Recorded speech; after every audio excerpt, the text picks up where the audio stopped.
Good evening. Oh, seemed like this morning when I was listening to the news, they arrested this female for trafficking young juveniles, women, across state for purposes of sex. And that is one of our main problems that we do have, especially on these port states, because the Mississippi here, and it's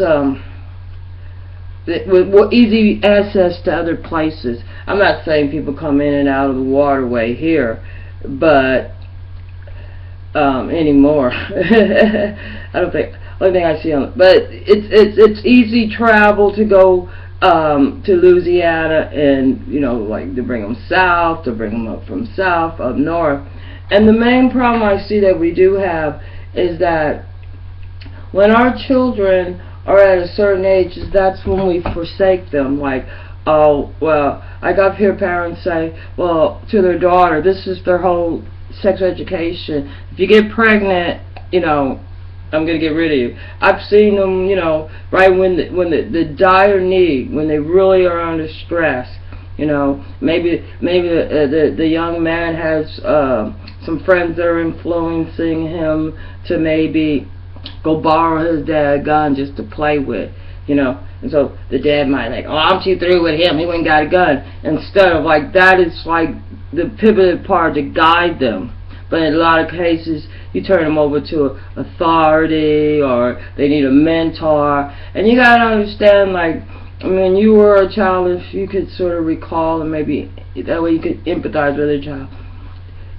How would, I'm saying, if your parents were like, I'm washed of you, or, like, they go get you a mentor, and they don't know anything, they're not any smarter than your parents. Maybe they make, $5,000 a year more, or $10,000 a year more, maybe because they don't have any kids. They seem like they have more money.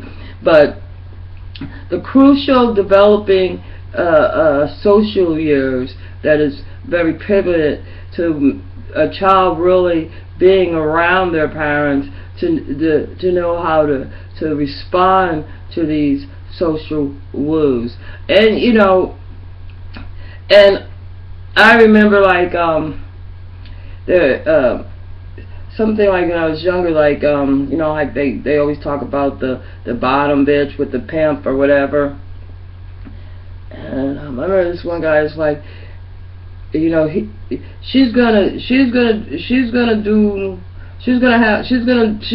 more to keep them in that line than he could. Because when you're in a situation of survival, all mammals first is shelter, food, and with shelter, clothing. For humans, clothing. So these are the important things. And if you're dependent, like for your food, clothing, shelter from this one person, it can warp your ability to leave. Or if you're scared, there's a lot of abuse that comes along. And I know that men think it's very glamorous, like to go to titty bars and and get prostitutes, or go on the back door and get prostitutes, that it's very appealing for them. And the thing is, don't think it's just women. You know what I'm saying? Women, they highlight the most. I think that the young men are left to be, because I see it very prevalent in the 50 and 60-year-old men that were very sexually abused, that it's more damaging, for men, and it's a form of like, you can learn to think that pain is something that like is supposed to be, that it's not a sign that, that maybe something's broke or you burned something, because pain is supposed to let you know there's something wrong with you, so therefore you could take care of yourself, or stay off of it or something. But we have such a warped idea of what how humans should be treated, from whooping them to chastising and bullying, and just worrying about your own sexual gratification for forsaking the other person, and I've seen people that either they're, well, I know, like, when the younger they are, it's pretty much scientific fact. It's been studied. I think the biggest study was with some scientists, like, during World War II. They did amazing studies on human behavior, and they, using women, also, and you could find that our survival mechanism will make us do what we have to do sometimes to survive, and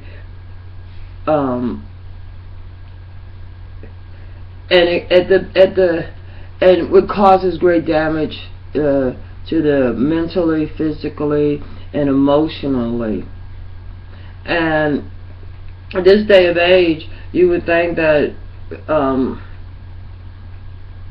a lot of us would understand the propaganda behind, the sex industry, either be soft porn on TV, or the hard porn on the internet, and soft porn is like when you were looking at magazines and you were looking at women, or there's suggestions, like you see people on a show, the suggestion is they're having sex, but you see them under the cover. All these,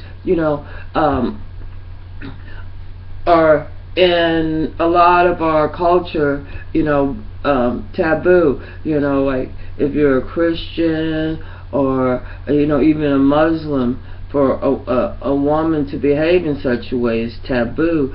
For a woman to have children at a young age is taboo. I know a lot of women today that are so ashamed and hate their kids so much because they were treated so bad because they did a natural act and got pregnant. Regardless, in a lot of cases, the ones that really hate their kids, in a lot of cases, it wasn't consensual. There was just a thing that where this lady, I guess she beat her kids and had her other kids put them in the freezer. And basically, cause I like a really nice guy down the street, and I went to visit him, and he's handicapped, nice, nice neighbor. Him and his brother, they're very nice and everything, very sociable, and he's sort of, was sort of like hitting on the fact in the way that, well, he sort of likes to preach, right? And when he was sort of preaching, he put women so low, because of Adam and Eve, right? And you know what I mean? And we forget that Jesus was born, of a woman, Mary. Okay? So without her, you wouldn't have your Jesus. So for us to punish our kids, maybe because of our shame, of our guilt, of allowing other people in your life that's able to hurt your kid. Because like when I watch Steve Wilkos, it's always the father, their brother, their uncle. It's always some trusted friend. It's not somebody that that nobody knows. And they get to the kids a lot of times by grooming the parents. And a lot of times those same perverts, like there was this one over here, he's like responsible for a lot of ladies my age getting into it. I think, anyway, he sort of disappeared a few years back. But Anyway, but and he would, and then the wife, and then I mean not the wife, but he, he's with the mother, with the daughter, with the granddaughter, doing all the same thing, and he liked to get them young. But everybody's like, oh, he's such a nice guy. I was like, But the thing is, it's very important to fix our education system. I'm not saying teach sex education in school. I'm saying the more knowledge that they learn, the more ability they are able to find the knowledge that they might need. They'll learn how to find knowledge without going, without making the mistake first. Because as human beings, we can process things. We do have imagination. We can know that without even sticking our hand in there, that a fire will burn. Like if it's a big blazing fire, that if we put cracked glass in our mouth, that's not a good idea. Without being told, we could figure these things out even at a very young age, with the ability that given to them to open up their mind during either in art, music, math, teaching them how to read, having reading time with your kid. And I know we're busy working. A lot of us is single family. The family is distracted, but it's fractured. But if you give your kid a good steady base, it's proven that if you just spend an hour helping them, or get an hour, for them to study every day, they'll have 100% improvement. And with that improvement, you could also give them the ability to teach them how to find information, and that would be like to talk to, to go to a proper person to talk to. If they're having, they have nurses on the school. And I know, a lot of times the school, in a lot of ways, are victimizing our children, with the, and not, but it behooves us to try to do something to save our kids from the sex industry, because there was also another place. Where was it? It was somewhere where they had a big increase of HIV in this last year past, and they went from 5 a year to 75 a year to where so if you got 75, and those people are sexually active, and let's face it, we're not, men do not stay with, not home with that one woman, and there are a lot of men that are, but it's not socially accepted. Everybody thinks, a man has to have 4 or 5, women or a girl on the side, and, that's why a lot of them are up in the 50s and 60s, they're alone, because, hey, it's humiliating, it's disgusting for the children to have a father that's that promiscuous and is running around with prostitutes. And then in the back of their mind, well, daddy only sleeps with whores. Then what does that make your mom? If you're a female and all the women your dad's with, are whores, or if you're a young boy and you're exposed too early to the visual of seeing someone in a sexual act, before your balls fall, it's not the same as when after your balls fall or your scrotums drop, the same time. It's just because of the way everything hasn't been developed yet. And that means mentally, emotionally, and physically. Because you don't ever have to have somebody sexually abuse a child or really talk to a child, so when they come to a certain age that they will find the opposite sex or the same sex attractive. But when you're sexually abusing a child or physically abusing a child, it does open the gates for other people to come in there or if you don't notice a sharp change, you know, because like me, I live alone, and I mean, I like children all and fine, but I'm not a babysitter. You know what I'm saying? There's no reason for me to, you know, you know, I hate to say they could be aggravating, you know. So, so can some adults, but you know, at least you know you can have. So a person that's, I don't know, you know, and like when I was teaching, I liked them fine enough, you know, and everything. It's just that I didn't have to deal with their issues, you know, that their parents had to. Once I go home, I'm home, and usually they're very well.